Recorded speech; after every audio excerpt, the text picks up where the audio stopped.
So now, let me just go in here and share my screen with you all. And slideshow. Okay, so hello and welcome. And thank you very much for taking the time to come and share some, how would I put it, share some knowledge from our fantastic professionals that we have here today. Thank you very much. Now, I'm going to take you through the agenda quickly because I'm going to leave most of the talking to the two professionals. And I also want us to have time towards the end to do some, to have some questions or to answer some questions. So I've done the welcome. I'll talk you through the House Forum rules in a minute. Then I'm going to do a quick introduction of about myself and about Sheyi and Joyce, who are our two occupational therapists who are with us. And then, let me see, current slide. I want to make it bigger. That's it. Now, can you see the big screen now? Yes. Oh, good. Okay, so then I'm going to just quickly touch on why are we actually delving into this particular topic. You know, why occupational therapy and autistic and autism? Why is that? So I'm going to just quickly touch on that. Then I'd like to give you a bit of perspective from a bit of how would I put it? Some talk about my professional and personal experience from those two perspectives. And then Sheyi will do a presentation on what is autism, because we don't want to start on the premise that everyone knows what autism is. And after that, Joyce will then do her presentation on the importance of OT in autism and some other aspects as well that she'll be covering. Then Sheyi will come back and link what has been said with cultural contexts and barriers as far as autism is concerned. Let's face it, over 90% of the participants here today are Africans, and majority are Nigerians. So we don't want to just go through this process and then say bye, everyone can go. If there are links that we can make for parents, for carers, for teachers with OTs in Nigeria, she's going to endeavor to do that. And questions that we can't answer regarding that, we will do as time goes on, because we'll give you a contact details as well. So after Sheyi has covered the OT links in Nigeria and talked about the cultural context and barriers with autism, then we'll have the floor opened to questions. Now, sorry, as I'm speaking, I'm multitasking here. Okay, all right, it's not letting me. All right, so can you just give me a minute, please? It's not, I can't, if I put a big screen on, I can't change the slides, which is a bit funny. So, just look for where I am again. Okay, share. Oh.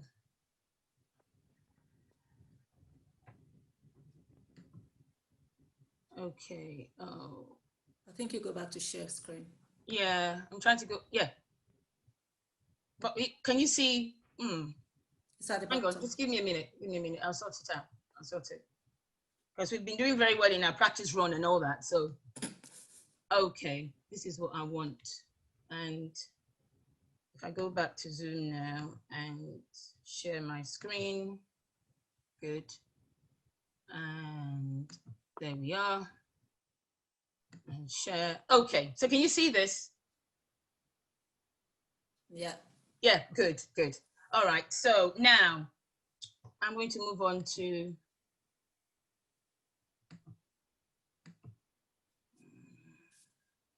I've talked about that one. I've talked about this one here. This is where I am. Okay, so forum rules. So can you please, like all of you have done, can you please mute your microphone so we can lessen background noise?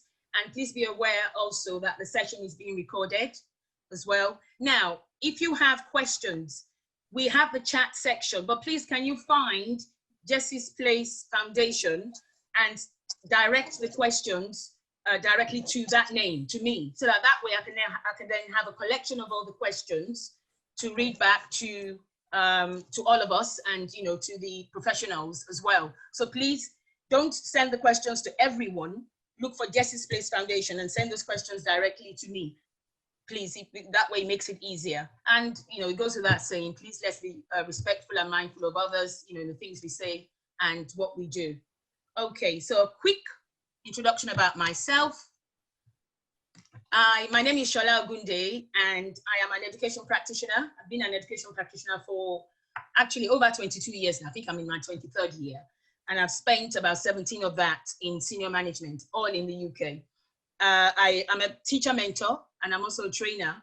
And I've been doing that for over 16 years as well. So I'm really in charge, if you like, of newly qualified teachers. So I love working with newly qualified teachers because they're full of passion and enthusiasm. So I do that as well. And I also, what I forgot to add on here, in the school where I now work part-time, I am also their autism link person as well. So apart from being a teacher, I'm also an autism advocate and consultant. I decided to go part-time a couple of years ago so I can spend more time with on my passion, which is being an autism advocate. So apart from being an advocate and a consultant, I also am a mother to a beautiful, handsome 17-year-old autistic son, who I'll tell you a bit about later. And I'm also the founder and director of Jessie's Place Foundation, which is where I dedicate most of my 2 days in the week, and other days there, you know, thereabouts. I have parents calling in all the time, and my liaison with other people, policymakers, a couple of countries that I tend to work in between as well. I can tell you about that a bit later. So, okay. Now, also, well, just to quickly touch on some of the current initiatives that that Jessie's Place has actually been involved in. We work with policymakers in the UK. Recently, last summer, I was actually at the House of Parliament talking to talking to people at the House of Lords about the importance of employing people on the autism spectrum and the benefits it is that they bring. So, sorry, I'm actually on two things now, so that's it. Now, and also, I help to, I kind of support parents as well. I work with parents. I do a lot of talking about autism awareness and understanding. I have collaborated in the past with Lagos State, and recently, a fantastic team of 9 people, two of which are actually on the forum, came with me to Ogun State in February. That looks like it looks like a world away now, because after that, we came back 4 weeks after there was lockdown. So we were actually involved in a 4-day capacity building with, what do you call them? People who work, professionals, multidisciplinary professionals who work with children with special needs.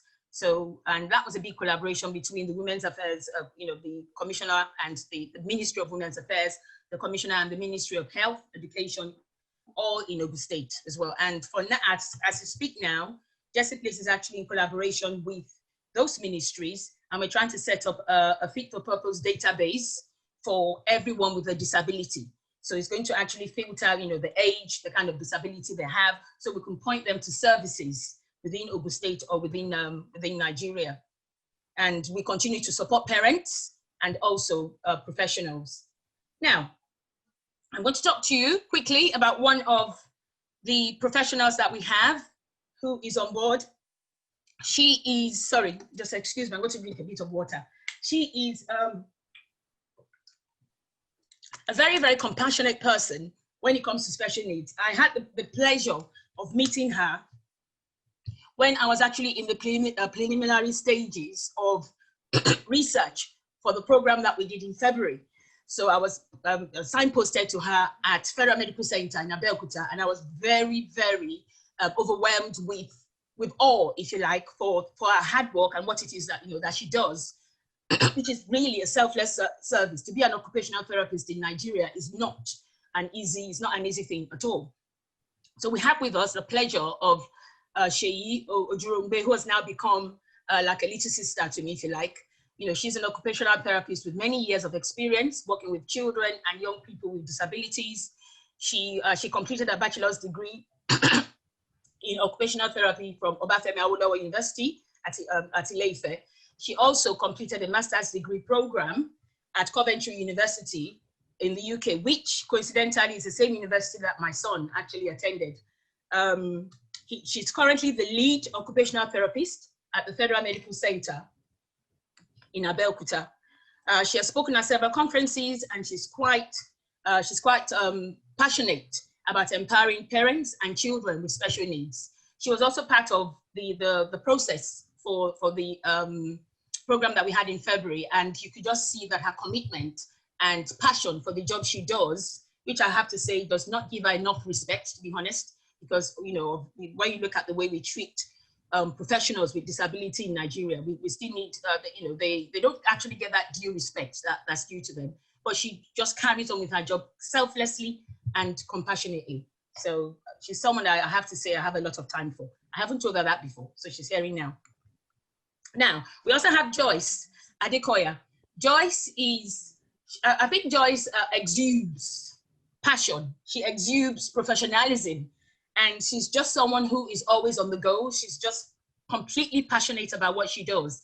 You know, she's a consultant specialist occupational therapist who trained in the United Kingdom, and she's also a registered member of the Health and Social Care Professions Council and the Royal College of Occupational Therapists. She has an extensive experience of working with children, young people, adolescents, adults who require support to overcome physical or mental health barriers in order to have a fulfilling life. JOYCE also has worked with a broad range of clientele, including mental health, young offenders, special education needs, children, and those that have physical, intellectual, neurological, and neurological disabilities within. She's worked with the National Health Service, local councils, social services, residential care, community, education settings, and neuro-rehabilitation services as well. JOYCE has provided specialist seating packages for care, or of care rather, moving and handling training advice, bespoke personal care equipment, minor and major adaptations, and a variety of equipment provision to suit the individual needs of clients. And we still continue with JOYCE. You know, she's a managing director and the founder of an independent occupational therapy consulting company called Hands of Joy. How appropriate. And she also provides specialist training, advice, assessments, parental support, clinics, and sensory screening for children and young people who have autism, social, emotional, mental health, and attention deficit hyperactive disorder, which we all know as ADHD. As a consultant occupational therapist, JOYCE works in partnership with many reputable special needs provisions and charity organizations to run and establish projects that includes activities of daily living, sensory needs, and independent life skill programs within communities that lack these services. There's actually one that JOYCE is working on right now with a major council, in UK. Maybe if we get around to that, we can talk about that if we do have time. JOYCE is passionate about delivering and establishing services that meets the needs of special needs children and young people, as well as keeping them engaged, stimulated, and connected to their communities. Her aim is to continue providing consultancy to individuals, parents, charities, communities, and organizations that represent their client group in order to enhance the quality of life and well-being, which is basically what we want for our autistic children. Okay, now I'm going to take a bit of a breather and then talk to you about this. Why this topic? Why is occupational therapy important for autistic children? Now, we actually came about this topic because when you're looking at the life of an autistic child, there are two main prominent, if you like, therapists in their lives. You've got the speech and language therapists, and you've also got the occupational therapists. Now, what I've found, especially within the African culture, and to be honest with you, within other cultures as well, they tend to gravitate quickly, much better towards speech and language therapists, because their name, if you like, it's quite how would I put it? It's specific, speech and language. We want our children to speak, so we gravitate towards, the activities that we want to do to enhance their communication. But you see, what we forget is the fact that for our autistic children to get to that place of learning, for them to get to that place of understanding, and for them to be able to utilize their utmost potential, they need a prominent service, if you like, of occupational therapy. They need the presence of occupational therapists in their lives. It's so important. You know, the calming down, the ability to regulate themselves. You know, the way they you know, they adapt to their sensory needs and all that. So it's you know, really paramount that for them to get to that place of calm, for them to get to that place of learning, for them to get to that place where their mental health issues, or mental health issues do not occur in their lives. They actually need to have, you know, occupational therapy, and they need to have that consistently. So that's why we decided to go, you know, for this topic first. We'll still be doing some forums with social services and speech and language, but occupational therapy, like I just tried to impress upon you, is absolutely key, is absolutely important for our children. And I think that's the area that many parents and carers overlook. Okay, now, can everyone see this handsome young man here? Yeah. Yes? Okay, now, when I want to talk about my personal experience, this is a person that I talk about. This is my son. This is Jesse, and he is 17. And he was diagnosed with autism at the age of 5. No, that's a lie. He was diagnosed with autism at the age of 6. But we knew that he was autistic at the age of 2. So because of, you know, the background of his dad and myself, we were able to put some interventions in place pending when he got his statement, is what we used to call it in those days, pending when he got his statement. So Jesse, like I said, got his diagnosis at the age of 6, even though we knew he was autistic with global learning delay, actually, at the age of 2. Jesse doesn't have meltdowns. And that is because of he's never had one before, which can be quite difficult for people to understand for a child who is autistic. He's never had that before because he's had, and he continues to have, a lot of self-regulation input, a lot of input, obviously, all that from, you know, from the occupational therapists. He has a sensory diet. He has, I mean, Jesse doesn't have any problems with his gross motor skills. I'll show you a bit about that in a minute. But his fine motor skills, he has problems with. And, you know, he gets input from the occupational therapist through his sensory diet for that. Even up until the kind of fork and knives that he uses to eat was actually prescribed by an occupational therapist. So we have a range of equipment in our home, which can actually be got by, you know, you can actually be acquired by any family in any part of the world, to be honest, because I've seen them in Nigeria a lot too. You know, a mini trampoline in the house, a gym ball, and all that. You know, so he has all his equipment to just help him with his self-regulation and his behavior. So that's why we never really had a meltdown with Jesse. Jesse doesn't have behavioral issues. He doesn't have behavioral problems, and there's a lot that I see of that as a practitioner with children who have autism. So, and that's mainly because he's got a prominent role of the OT's service in his life. Now, like I said, that's still him there in that picture there. Jesse's gross motor skills is just excellent. You know, he is a gymnast. He loves his trampolining. He, you know, he's competed in last year, actually, in 2019. He competed in like 6 medal events, you know, including, you know, the floor. If you know what gymnastics is, you hear things like the floor, the pommel horse, the rings, the vault, and parallel bars. But his main thing, his key thing, is trampolining. So as you can see him jumping there, that is him on the trampoline in one of the competitions that he went for. I think this picture here was actually 2017. But there was actually, because I couldn't find the one of 2019, and to be honest, 2017 and 2019, they look the same because the gymnast thing that they wear is the same, and it was still at, you know, that same place as well. I mean, he's some of his accomplishments is what I put here. You know, he was a trampoline gold medalist in 2017, and that was an international competition. He was also a trampoline bronze medalist in 2018, and then another bronze medalist in 2019.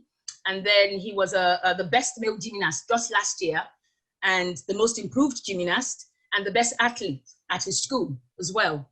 And, you know, on top of all the fact that, you know, on top of all the things that he does as an athlete and a gymnast, he also, you know, he also has an amazing memory with music. He loves music. So he loves jazz, he loves R&B, he loves gospel music, and he absolutely loves anything technology. So if anyone knows Jesse, he's always with his headphones because he always has his iPad in his hands or his computer. And that is part of his, you know, self-regulation and, you know, how he's able to be himself.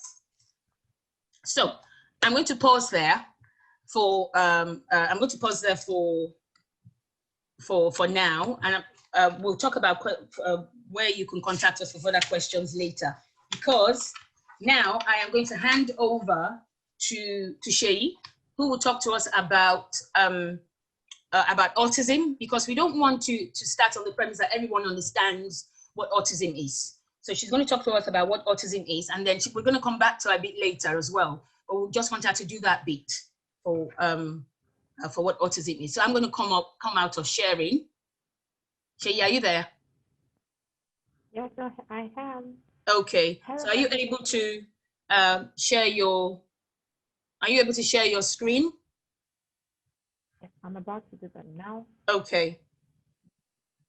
Give me a second.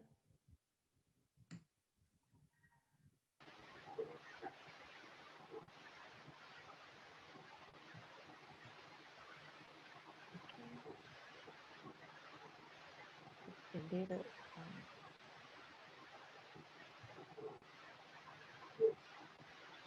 Okay, yeah, we've got you. Okay, so hi everybody, good afternoon from Nigeria. I know we have a broad range of participants from all over. My name is Mr. Gunde. I've said everything. My name is Sheyi Ojurunde, and then I work at FMC ADEKOYA here in Ogun State as an occupational therapy. I lead a team of about 6 OTs and then a number of support staff. And then, yeah, I started the department at that place, and then I think it's been quite a journey, you know, working in a tertiary institution. But today is not about me, so I'm going to be talking about what autism is. We'll just take a run through what autism is, and then JOYCE, and then I'll come down later to talk about, you know, Nigeria. Can you mute yourself? If you're not speaking, can you mute yourself, please? Can everyone mute themselves? We can hear some background noise.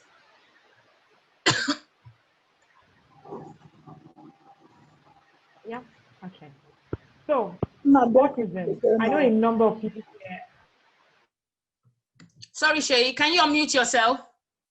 Sheyi, unmute yourself. That's it. Go on. Yeah. So I know a number of people here are specialists, you know, you work with children with autism. But I also know there's a number of people here who are parents of children, you know, that they may not even know they have autism, or they're just worried that something is going on with my child. Or there are people, you know, who want to learn about autism. So this is just for everybody, but it's just a brief overview, because the topic today really is why OT is important for children with autism. So yes, autism is a developmental disability. If you know the word developmental, so it goes through the lifespan. Do you understand? As a child is developing, and it's a disability, meaning that there's something that other people may be able to do that this particular individual who is autistic may not be able to do. And then it shows itself primarily in behavior and communication. I have to highlight those two words, because if you look at somebody who has autism, most of the time they don't show that they have autism. You know, it doesn't show on the face. There's this word you say, you know, they show for face. So Sheyi, can you speak louder? I think people are asking that you speak a bit louder. Okay, can you hear me now? I think I will just have to take off my microphone, but my earpiece. Can you hear me? Yeah, we can, but I think try and speak without the earpiece, and let's see what happens. Okay.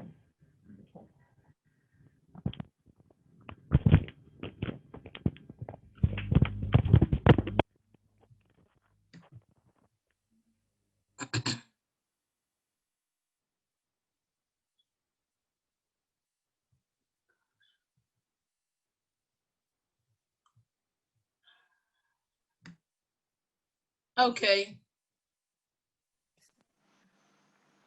We can't hear you. How about now? Aha, yeah. Sorry, I had to take off the Bluetooth device. Okay, so yeah, I was saying that autism is a developmental disability, that exhibits itself primarily in behavior and communication. So when you see somebody, it doesn't usually show on somebody's face that they're autistic. When you look at them, you may not know. You probably wouldn't know. But when you see how they behave, when you see how they communicate, then you may have an indicator that that person is autistic. So that was what I was saying, and that it's a developmental disability. So yes, 4 times more than normal. So if you see 5 children with autism, it's most likely that 4 of them, are boys, and then just 1 of them is a girl. So it, of course, it's much more common in boys than girls. But that's global, global values.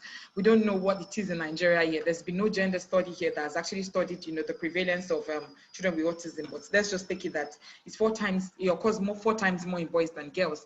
Then you have to also note that autism could be mild, it could be moderate, it could be severe. So it's different things to different people. So you may have a very mild form of autism that the person will pass, you may not know. And then you could have a moderate form or a severe form. All of this, indications, have this at the back of your mind in all of the presentations, that this particular symptom, in somebody is subtle, in another person is much more pronounced. Then I want to emphasize that autism is not curable. So we're not here to look for a cure to autism. That's why we are here. It's not something that you can take medication for. If anybody tells you, we've treated autism, and somebody who's autistic is no longer autistic, that's a big lie. They may have been able to manage, or self-regulate, like Angela was saying, or something, but not that they've gotten a cure. So it's not curable. And then if you had listened to Angela earlier, she was saying that our son was diagnosed, at 6, but they had known that he had something, by the age of 2. So usually autism is diagnosed in early childhood, most of the times before the age of 2 or 3. But sometimes you just know that, okay, this child is autistic, but you may not know, what specific or what sort of symptoms exactly the child has. So yes, and then I must also say that it is not a single diagnosis. So you don't say autism and this is it. It's so many things to different people. So the next picture here is showing a spectrum, and that's what autism is. Like I said, it's wide, it's big, it's varied. So you have on one end of the spectrum somebody who is high functioning, in the old days, I used to call it Asperger's, or somebody with a pervasive developmental disorder. So you have them with extreme ability in some areas, they could have above average IQ. And then you still have another person on the spectrum, who has a severe learning disability. That shows you how wide it is. You have people of average IQ, you could have just a mild learning disability. So it's wide, it's big. That's why they call it autism spectrum disorder, because you cannot use one word to just, classify it. And then 2 children with autism are not the same. Everybody, is unique. Let me just say this person has their own specific subtypes of symptoms. So the best way to just look at it is, okay, look at it as wide and as big as it is, but that's autism. So yes, what does it look like? How do I know, that my child has autism, or that person I'm wondering has autism, or when I see somebody that has autism? So yes, it has some 3 major areas of symptoms. So I'll pick the first one, which is speech and language. You're going to see, I've talked about communication earlier. You're going to see a late talker after the age of 2, or somebody that doesn't speak at all. You're going to see somebody that probably, they have odd tones or pitch or rhythm when they're speaking. There's supposed to be something soft. If I'm talking to my mom, there's a tone I'm talking to her. If I'm talking to that other person, we sort of, know how we regulate. We grow up to know what speech is like. But you find this person, it's just maybe monotone or something. There's something weird about the way they're talking. Then you could find them repeating the same words or phrases, probably just talking to themselves and just saying, go out, maybe something they've heard earlier, they say it over and over again.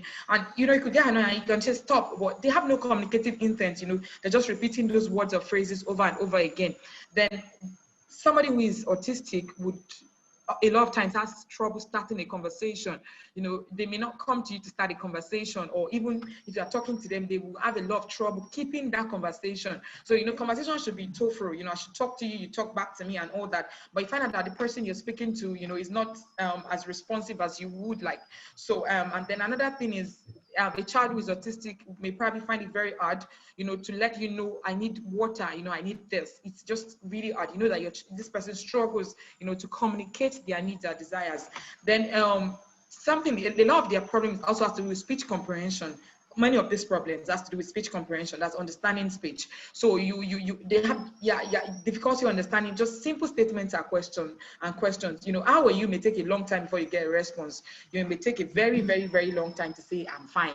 Or so you need to understand that. Then you are cracking a joke, you're being sarcastic, you expect the person to understand irony. I'm sorry, you may if you are speaking with somebody who is autistic, they take you literally word for word. So if you say maybe something is, you're saying it's wicked because it's really nice. This is wicked. I'm sorry. What is wicked about this? Do you mean I'm being wicked? So you don't expect them to catch the hidden meaning, in things, or to say, okay, because this is a proverb, or this is or something like that, or an idiom. It may take a long time if you are not using pictures or words or something else to emphasize what you're saying. So yes, that is it with speech and language. And then the other area of problem is social interaction and social understanding.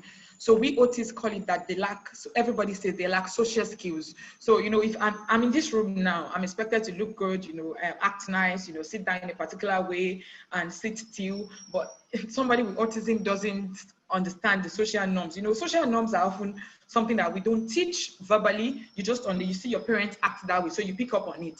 So you don't expect that a learning curve for somebody that is autistic, he has picked up the social norms, or that when for example, you're in church, you're starting to think to know that it's supposed to sit still in church. He may have unusual body language when talking to you, unusual facial expression, gestures. He may just not be interested in everything that is going on, just show general disinterest. Then one key thing that, people who work or talk to people who are autistic may have a challenge, which is that lack of empathy. So you have a facial expression that shows I'm upset. You have that something you said, has hurt me.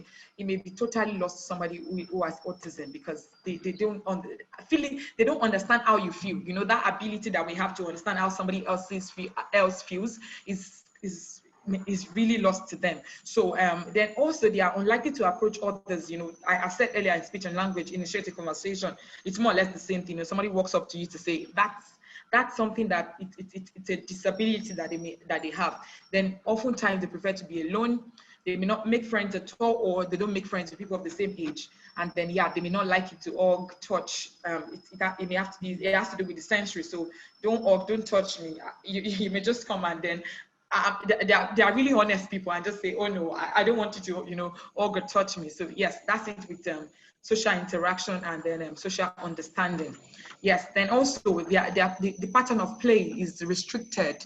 You should see a child who is playing, and then you could just say, oh mommy, look at that bird flying. That's what you expect of your child. But children with autism don't usually show that kind of pattern. They are not spontaneous. They keep playing with the same object the same way. They lack creative play. That ability of saying, oh, mommy, daddy play, or this is mommy, this is daddy, or that's play that children do, that they go outside of the object. You may find a child saying, oh, don't go, talking to an object and, forming all sorts of creative, abstract, play. It's often lacking with children with autism. Then they show undue attachment to certain objects. So you just find them, you don't want to take that thing away from them. It's really, it's unreal. It's an undue attachment. Why are you so attached with this? If you take that thing away, they may look for it, all the time. Then also they lack flexibility. They really hate it when their routine gets changed. Maybe they like to arrange their toys in a particular way, and then you come and you arrange. No. This is how I want it. And it also goes to their daily routine. They don't like it. They lack flexibility. They're not able to adapt. That's the word we say. You get put in a different situation. You've been put in this room. You've adapted to the rules of this room. You've muted your mic. I don't know if you understand. So imagine that in an everyday setting where you have to adapt yourself. Somebody with autism lacks the ability to adapt themselves to situations. So yes. in addition to all of these three major categories that I've highlighted, they have difficulty processing sensation, and that's where the OT is going to come in. So I'm just going to leave it here for the sensation part, and then Joyce will come in later to talk to blow all of that up. That's a big major area. They are hypersensitive or hypersensitive. You're sitting on a pin, you can easily adjust yourself on maybe the couch, there's something on it, and you take it out. It's a bigger deal for somebody with autism. So Joyce would go into that part much later. So yes, this is what the umbrella of autism. We don't usually pick something out, because and say, oh, it's Asperger's is this. It's more of an umbrella that shows the spectrum. So there are different types. Many of the symptoms are more pronounced in one area. So for some of this, for example, somebody who may fall a bit into the Asperger's part may have verbal communication, be able to talk. Meanwhile, somebody who has some other who has an autistic disorder may not be able to talk at all. And like I said, remember, mild, moderate, severe, it's quite different in everybody and different in each child. But this sort of shows you the umbrella of autism and then what it's like. But I want to focus more on this rather than the umbrella, the 3 levels of support for people with autism. Somebody could be on level 1, that they will have difficulty initiating social interactions. They may have difficulty organizing and planning. Maybe I want to go out, difficulty planning that, okay, I'm going to take a bus to this bus stop, and then from there, and then this planning and organizational skills is what hampers their independence.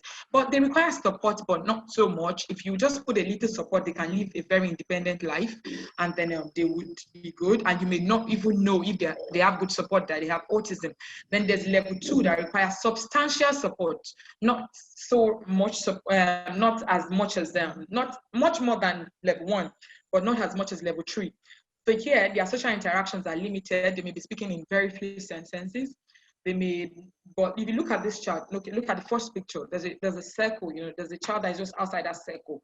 He's looking at them sort of, but he's having a problem, going up to them to say, I want to play. Then look at picture 2. She's doing something else entirely from what every other person is doing. She's on her own. She's fixated on probably reading. Maybe it's playtime or something. Their social interactions is limited to only very few interests. They have just particular interests. If it's not this, then I'm not interested. Then they have repetitive behavior, like I've said earlier. They keep doing the same things over and over again. So this requires substantial support to be able to be independent, to exhibit independence. But level 3 now is what you could say is severe. They have verbal and non-verbal skills. They have a lot of deficits. You expect sometimes them to, okay, we all speak to our children in non-verbal skills, but here you don't expect them to understand what you have not said. Even the ones you are saying, they still have a hard time processing. Not talk of your body language or something. And then when they have a lot of difficulty, changing actions. So if you say, okay, it's time for this, maybe something that is not in their routine, or they are playing, switching from that play to something else, it's a lot of problem. They need a significant amount of support. So that's about level 3. So if you look at it in these different levels, it influences the kind of services they will get, occupational therapy, speech therapy and all that. That shows the levels of support that is needed. So yes, autism in Nigeria. I'm going to be asking a lot of questions and answering them myself. Are there even autistic children in Nigeria? We Nigeria believe that many of these things I would say there's a Yoruba word that says is ipata, like you're just being naughty. There's nothing, all these things that you people are saying, we beat them out of children in Nigeria, and it doesn't exist. But the truth is, there's a lot of children who are autistic in Nigeria, a lot more than you and I know. And some of the problem that surrounds is that we don't often get a diagnosis for the mild and the moderate. The people on level 1 and 2 are just seen as weird, very weird. That guy is just weird. I don't know what his problem is, or that girl just behaves very funny. But they don't get to get support. They don't get to get help. They don't get to be assessed. And because of that, we think that they are not people, we don't have autistic children. So we see the severe ones, the ones who come to the hospital, and then they have a comorbidity of intellectual disability. There was a research I was reading that was done on children in Nigeria, looking at prevalence of autism. And they realized that most of the diagnosis of autism almost always occurs with a diagnosis of intellectual disability. Let's go and jump on. So can you mute yourself, please?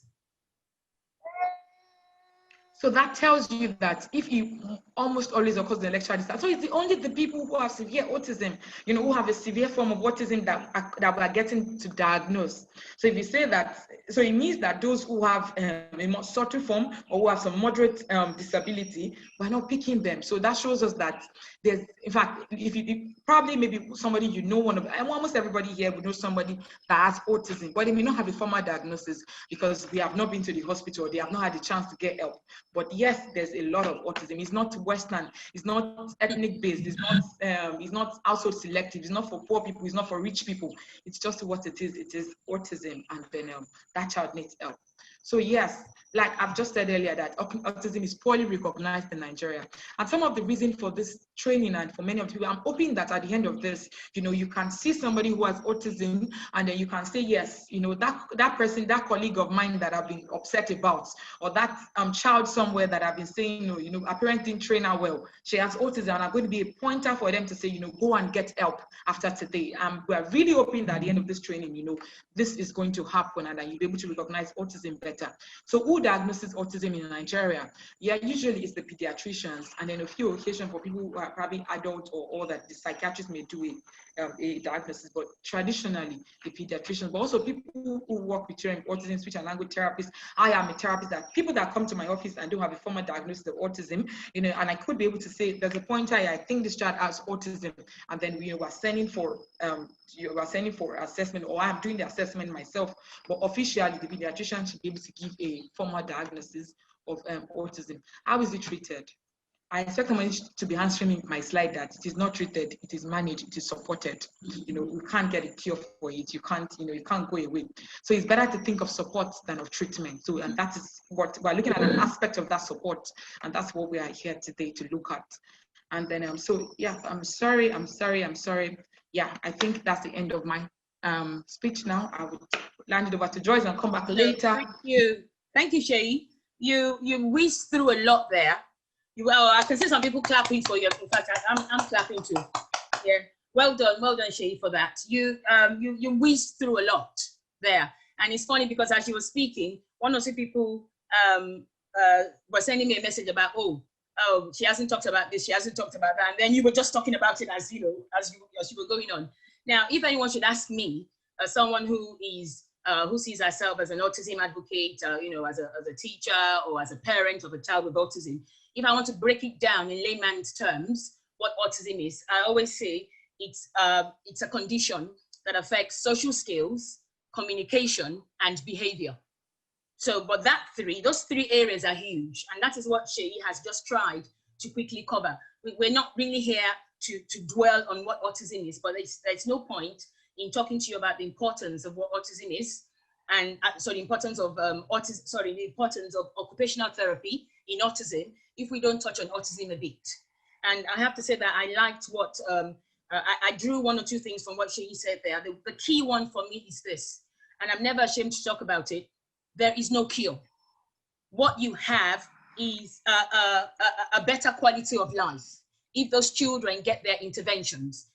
One thing I also can't stand hearing is linking autism with mental health issues. Just because you have autism doesn't mean you have mental health issues. You have mental health issues as an autistic person because you have not got the support and the intervention that you need, because it's not being consistent. That is the reason why we would link mental health with autism. And, you know, it kind of does my head in a bit when I hear about psychiatrists, you know, looking into people with autism. It's probably because there's been a deficit of services, a deficit of support. Yes, definitely. Yeah, and that is why they are where they are. Okay, so, and it's always a good thing for parents and carers to keep an eye on triggers, on what they think might be causing some issues with their child, so that they know how to work with them on it. So, and one thing you also said I can pick up on as well. Now, we say autistic people don't have empathy. Now, you see, the thing is, they do have empathy, but they only have that because you teach them, because they learn it. Children, we don't say normal children, we say neurotypical children. Neurotypical children pick up empathy through social cues. You know, you don't call your child down and sit them down and say, this is how you are, or this is how you should behave to be sorry. This is how you behave to show that you care about someone. They just pick it up. They see the way you interact in society. They see the way you interact with your family and with your children and or with people around you, and they pick that up. So they learn it through social cues. There's I've forgotten, there's this professor that we had to learn a lot about when we were teachers. This professor that talks about how children pick, how they learn, because they pick it up through cues, through social cues. You know, so I think it's by Goskey. I can't remember anyway. So, but they learn empathy. They do, but it's not something that they get straight away like your neurotypical children. So I want, because someone sent a messaging through that, and I thought, okay, let me quickly address that. You know, my son, if I hit my head, he comes to me now and says sorry. You know, he puts his hand there and says, sorry, mommy. In the past, he just stands there and he's looking at me. You know, and he does, because he doesn't know, you know, what's going on with you, what's going on. And then I would say, Jesse, next time, just ask mommy, are you okay? Mommy, sorry. So that you can teach them and they can learn that. Okay, I stop babbling on. And I'm going to hand over to Joyce, who's going to be talking to us about the, if you like, the essentials of, you know, OT in the life of an autistic child, and, you know, and all that. So you're right, Joyce? I'm going to try to share my screen. Yeah.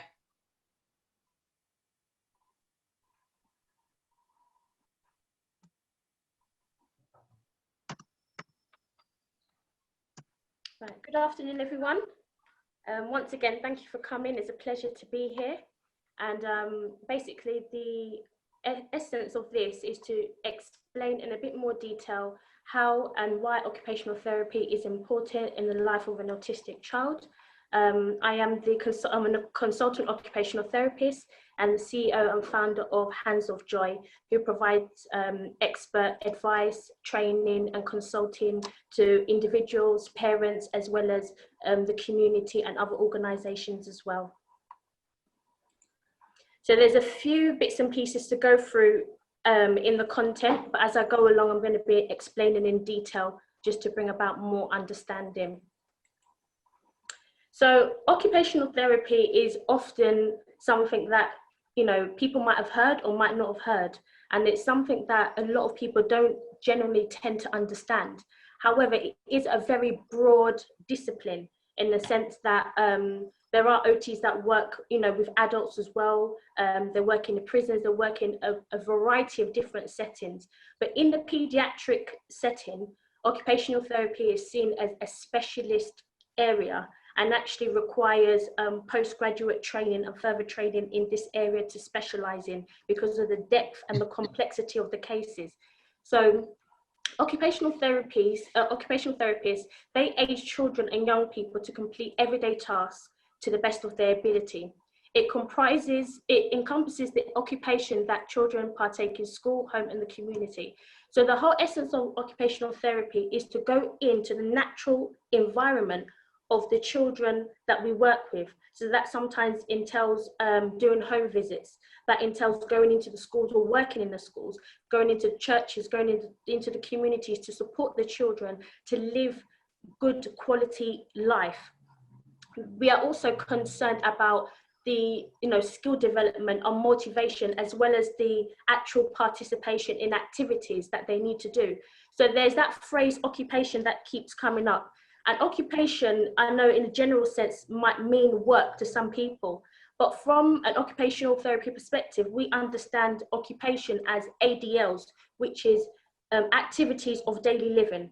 And what that really means is that encompasses all the things that we need to do to live a healthy, fulfilling life. That could be getting dressed in the morning, that could be going to the toilet, that could be going to school, that could be partaking in learning, it's, you know, partaking in hobbies. It's a very broad area. And the reason why our main specialism is to focus on occupation is because we believe that as human beings, we are human beings of doing things. And that means that as human beings, we don't just sit in isolation in our homes, but we actually go out and interact with the world.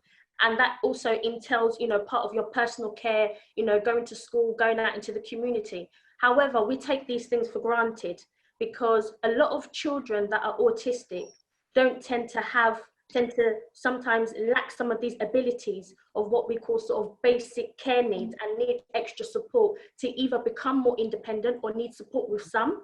And then it's part of, you know, part of the process of supporting them to become a bit more independent to enhance their dignity. We are very, very concerned about the environment and how that facilitates child development and their interaction with the world. Because from an occupational perspective, environment is very, very key for setting the foundation for our children and young people, and that actually facilitates the growth and where they end up in the future. So those are the things that we consider within our discipline. OTs are trained allied health and social care professions. They've either undertaken a BSc or MSc in occupational therapy, and within the UK, they're all registered under the Health and Care Professions Council. So that awarding body, if you like, it awards you a PIN and a license to practice. And what that means really is that without being registered with this awarding body, you cannot practice with a license under the title as a qualified occupational therapist within the UK and within Western societies, because that is how they sort of monitor and manage malpractice. You know, you have to have a DBS check, which is a police check, to make sure you don't have any criminal backgrounds and you're safe to work with people that are considered vulnerable. As occupational therapists as well, we carry out a variety of assessments, screenings, and interventions to support a variety of needs that meets the individual. We aim, as I mentioned before, to develop, recover, maintain meaningful activities, skills, and occupation of the individual, or also within a group setting as well.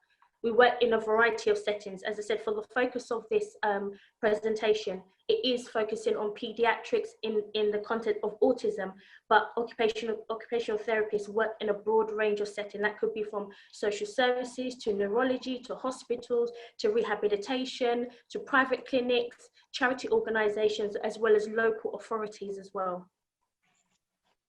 So what can OTs do to support an autistic child? There are many things that we can do.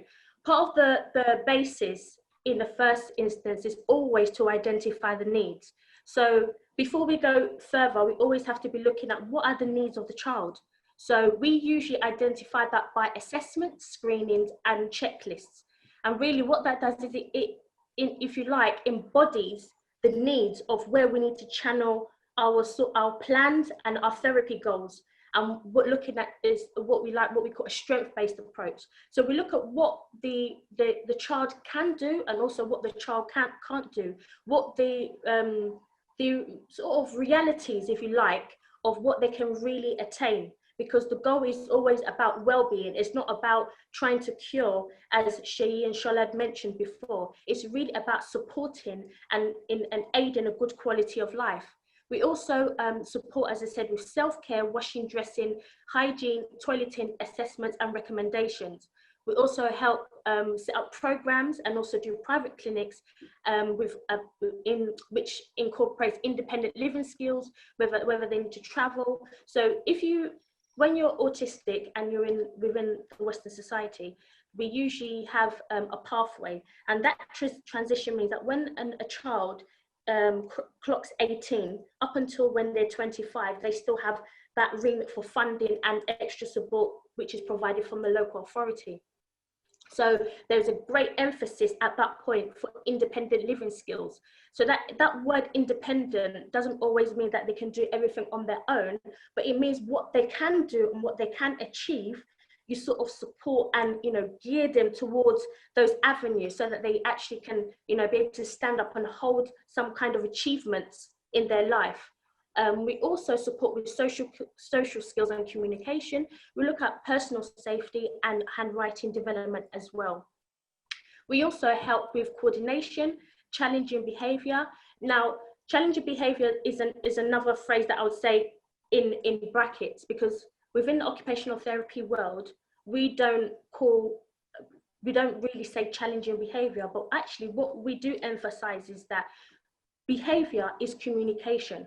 So what might look like challenging or behavior that seems to be maybe somewhat difficult or difficult to understand, actually that is a communication. So from our perspective, our eyes and our windows need to be looking at saying, what is the child trying to communicate to me? Because you can imagine, as Shea mentioned, the spectrum is extremely broad. So you have those that are verbal, all the way to the point of those that are non-verbal. So you can imagine a child who's trying to communicate a need, but is unable to do that verbally, means that we have to then be able to provide tools for them to be able to engage and communicate in different ways, picking up the triggers before we have the meltdowns. So although I've got challenging behavior, I'm going to come back to talk about that actually behavior is always communication. It's not bad behavior.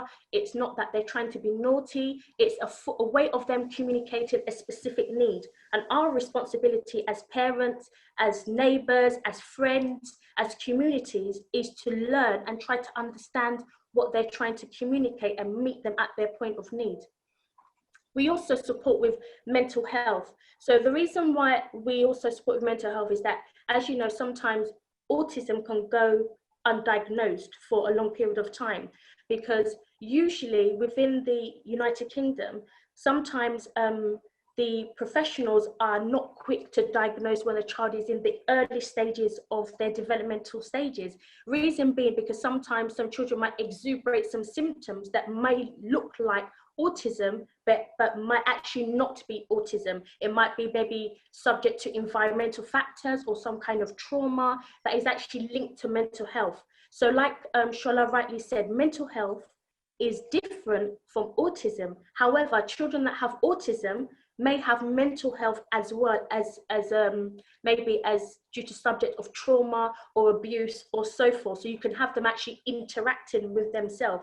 But you can also have children that are autistic but do not present with mental health issues, which is separate. So they are different. We also support in the education setting, and we look at the level of engagement in their interest and their ability to engage back into learning. So as OTs, another area which is quite a specialism is the area of adaptations. Now within the United Kingdom setting, we have OTs that work in social services as well as that work in private settings. And what that means is that children who are autistic but might have comorbidities and have maybe other sorts of physical disabilities as well, the environment really, so we say that the child is not actually the problem, but the problem is the society and how we respond to the child's needs and how we allow the environment to cater for the child's needs. Because when a child's needs are catered for, we then know and we see, and evidence shows, and obviously working with autistic children, that they are actually well managed and actually have significant skills and abilities to contribute to society. However, if the environment is not fit for purpose and the adaptations that need to take place to meet the child's needs have not been done, that's when you start to get a lot of frustration and start to notice sort of friction and tension with some behaviors that may be exuberating as a result of frustration. So we're quite big on adapting the environment to meet the children's needs. That could be really extensive, from adapting the home to maybe ramping, to put in sensory equipment, sensory needs, and prescription of sort of like specialist equipment as well. As well as that, we also prescribe equipment, so that could be hoist, specialist seating, etc. And we also are into moving and handling of people safely as well. And we also design sensory rooms and also manage them as well as part of, if you like, a therapy goal or part of a treatment plan. PEO model. The reason why I've put PEO model is because I think not only is it important for OTs to view people in this way, but also from the general consensus of, individuals, parents and professionals working with children that are autistic. When you see PEO, what the P stands for is the person. What the O stands for is the occupation, and what the E stands for is the environment. And they all actually intertwine with themselves. And in the middle, you have occupational performance.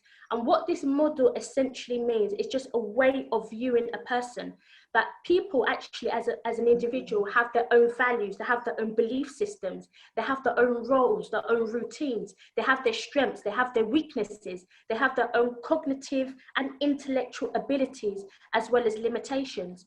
And as well as that, people have an environmental content, and that could be both international as well as, you know, based in your home setting, in your community, in the schools. And what that means is that we're looking at how the environment actually has an impact on that person. So looking at society, looking at people's mentalities, looking at legislation, looking at policies, what is in the environment to cater or to actually enable, or is the environment a barrier to the person's success in terms of managing autism as a person?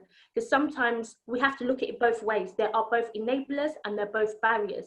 So the environment as well is an enabler or a barrier. So we need to put that into context with anybody that we come in contact with that is autistic. We have to put into context the social setup. What is the home environment like? What kind of activities are they engaging in? Where do they go? Are they isolated? Are they sort of, are they loved as well? Are they understood? All of these play a fundamental role in how children that are autistic sort of grow and develop through their lifespan.